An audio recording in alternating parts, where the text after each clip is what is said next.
The US president says he will soon meet face-to-face with his Russian counterpart, this time in Budapest.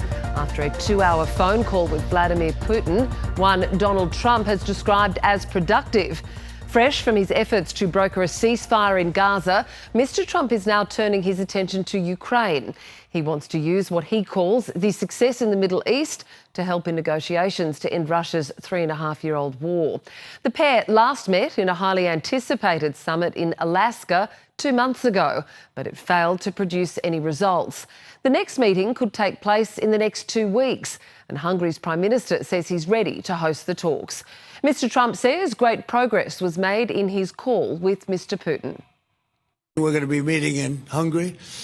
Viktor Orban is going to be hosting, and it's really something that's time. We hope we're going to get it stopped. I thought this would be, because of my relationship with President Putin, I thought this would be very quick. And it's turned out to be, who would think I did Middle East before I did this? We did a total of 8 now, 7 and now 8. And we're going to make this number 9. The phone call took place as Ukraine's President Vladimir Zelensky arrived in the US ahead of his next Oval Office meeting with Donald Trump. He's expected to push for more military support, including air defence systems, particularly long-range Tomahawk missiles. But Mr. Trump's latest conversation with the Russian leader has cast doubt on the development with the US president, saying the US needs them too. Meanwhile, the Kremlin has warned supplying such weapons to Ukraine would harm the peace process. The issue of possible supplies of long-range Tomahawk cruise missiles to Ukraine was also raised. Vladimir Putin reiterated his position that Tomahawks would not change the situation on the battlefield, but would cause significant damage to relations between our countries, not to mention the prospects for a peaceful resolution.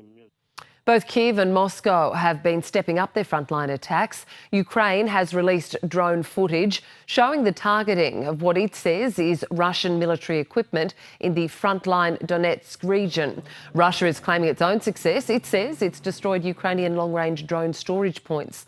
European leaders are considering how they can help fund Kyiv's war effort. The German Chancellor is advocating the use of frozen Russian assets to bolster Ukraine's resistance, potentially for several years. We do not want to do this to prolong the war. We want to do this to end this war.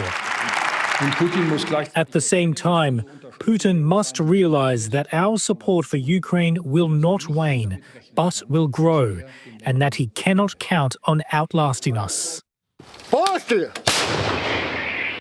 Ukrainian soldiers are still relying on World War II-era howitzers on the battlefield. The precision-guided Tomahawk cruise missiles Kyiv is seeking can strike targets 1,600 kilometres away, even in heavily defended airspace.